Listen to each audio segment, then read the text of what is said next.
à la veille de la célébration du 33e anniversaire de la venue à l'implantation définitive de l'étoile de David en Afrique, au Congo-Brazzaville, précisément à Kiboziga et plus exactement au Mont Karikari, le 20 mai 1992, il s'est tenu le samedi 17 mai 2025 dans la salle de conférence de la clinique Luzolo Amo, située à Mpaka 120, une conférence débat articulée autour du thème « La personne, la doctrine et la mission de Guy-Émile Houphouët-Sétikwabo ». La salle comptait parmi ses occupants le modérateur Roger Tello, l'orateur principal Charles Mikongi Lundu, quelques membres de l'association Luzolo Amo PH, ainsi que des journalistes venus de différents médias. Dès l'entame, une série de témoignages captivants sur la divinité de Guy-Émile Houphouët-Sétikwabo et la véracité de ses révélations a été projetée. En voici quelques extraits. Papa Émile Zonzaka na mundu ke témoignage ya itamu ke sala yao si mumeku wa ke va commencer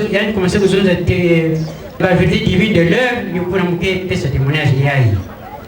Il a dit qu'en 1985 j'étais encore étudiant à Cuba, moi que j'avais ça en vacances à Ouanakongo, plus précisément à Brazzaville. Je souffrais de céphalée, la céphalée depuis l'âge de 9 ans. Mais quand j'étais au Congo, dans les vacances, mais quand j'étais à côté, il y a une cousine à mon papa Yulu, maman Jackie, elle m'entend.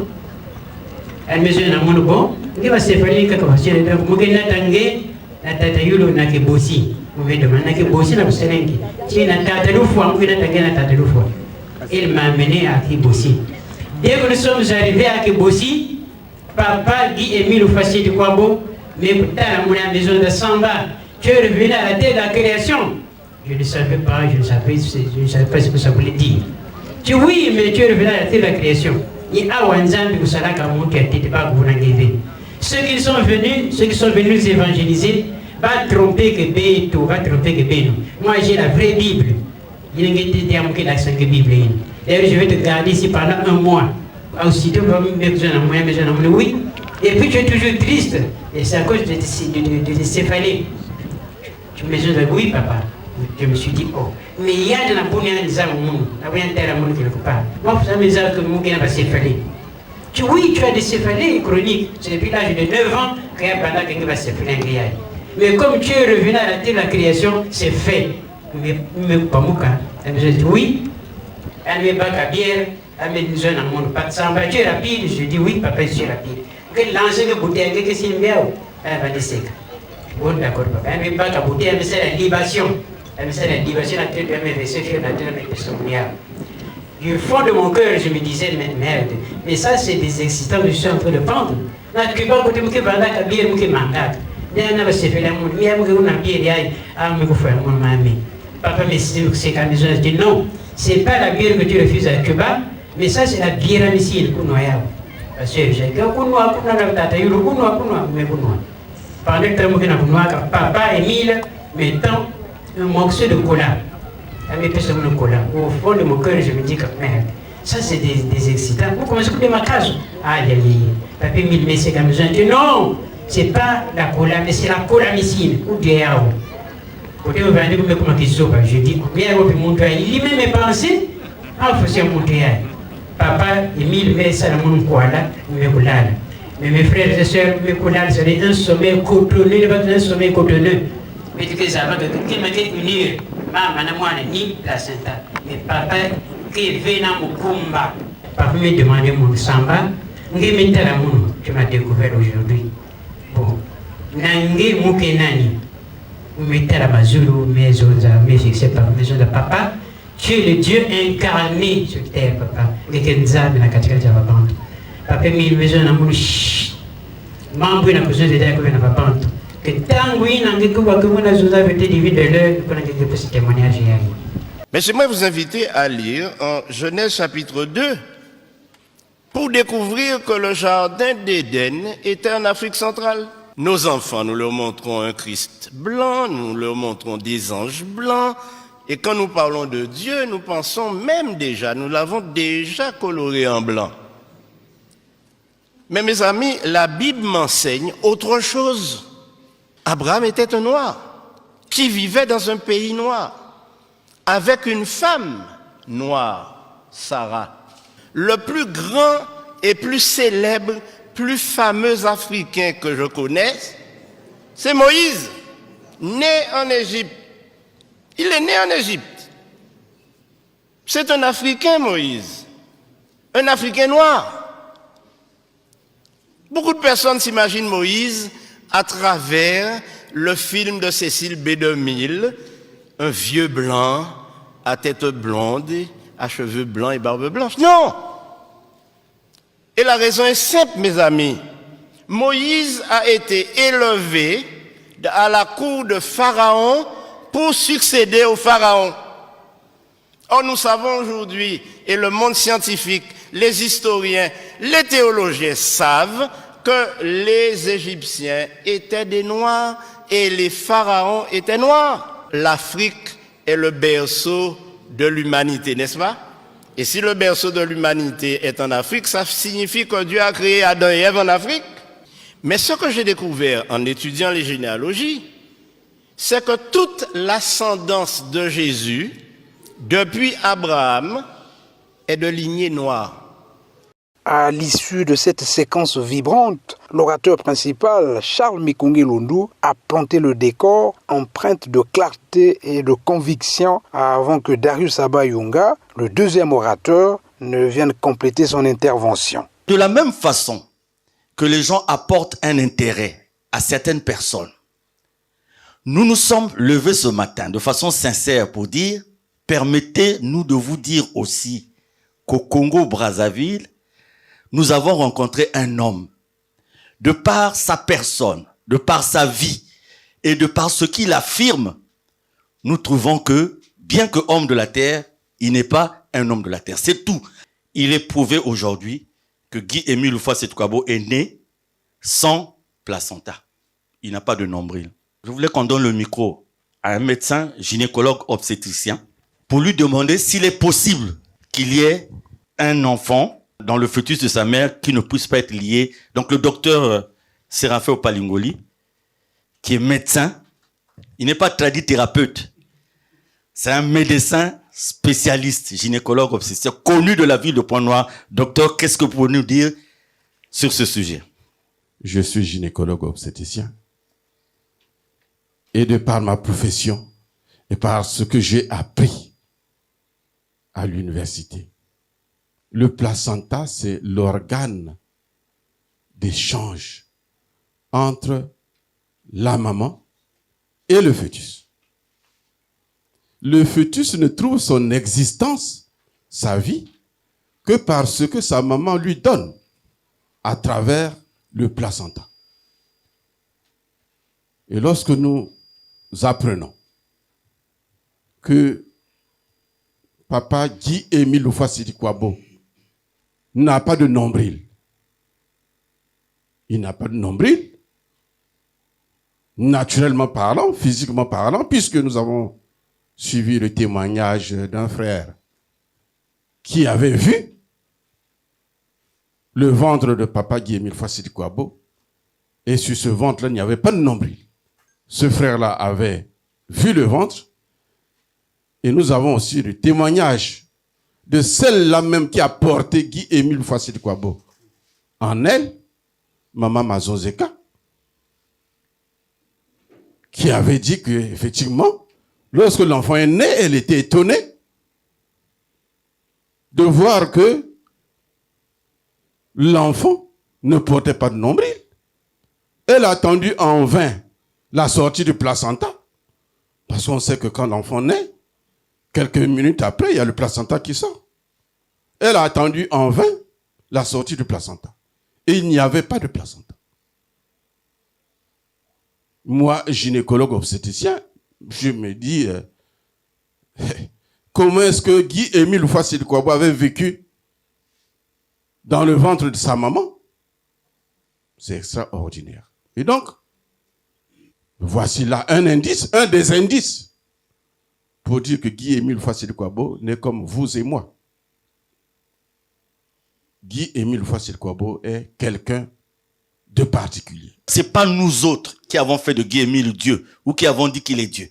Mais il se révèle Et quand il se révèle, il donne des signes qui démontrent que, bien que homme de la terre, il n'est pas un homme de la terre. Il se révèle, il dit, si vous voulez connaître qui je suis, lisez dans Jean 16, de 10 à 15.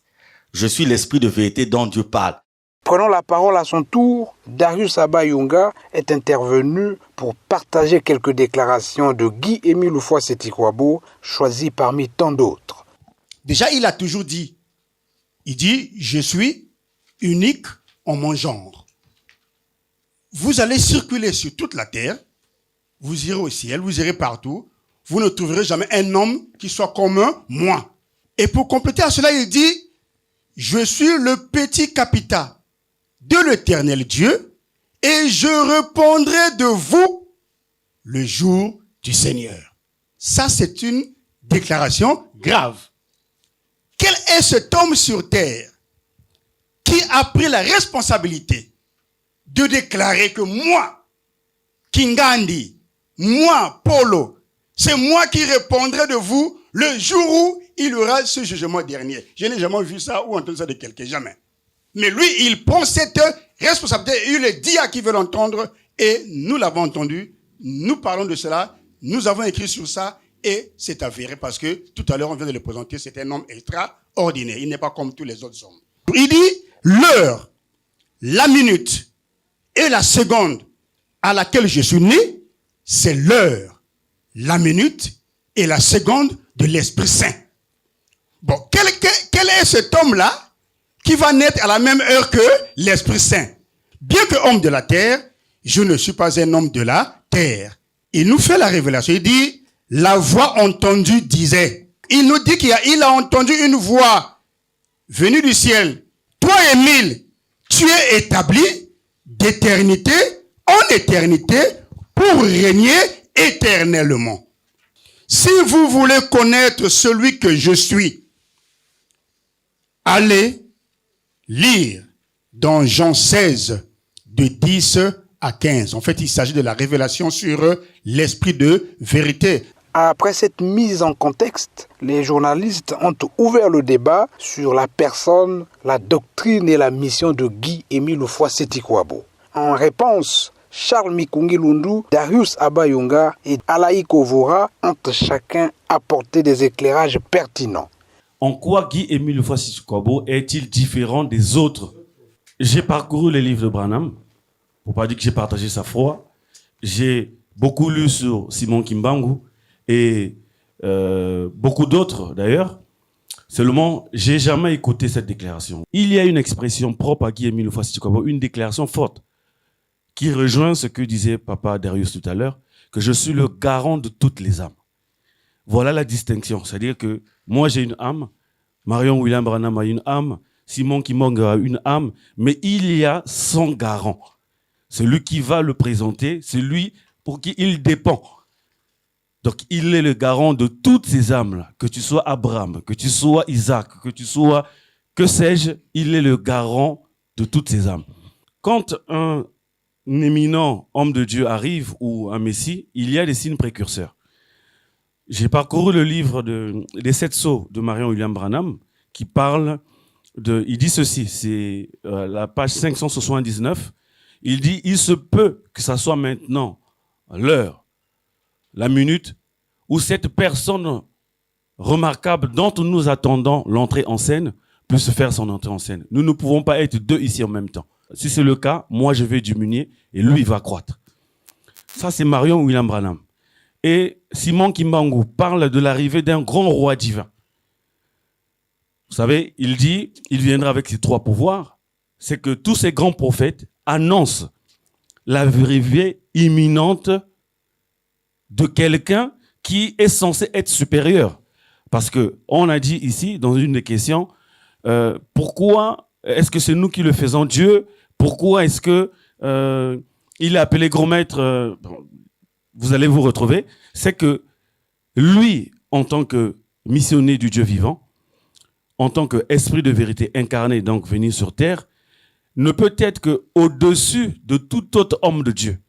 Parce que Jésus l'a dit dans Jean 3, que celui qui vient d'en haut est au-dessus de tous. Il parle de ce qu'il a entendu et il le transmet à l'humanité. Mais celui qui est de la terre, il parle comme étant de la terre. Ils peuvent beau parler de la parole de Dieu, mais les vérités divines de l'heure restent à celui qui vient d'en haut. Ce qui marque la différence. Tu peux être prophète, tu peux avoir accompli des miracles. Branham a fait des miracles. Simon Kimbangu a fait des miracles.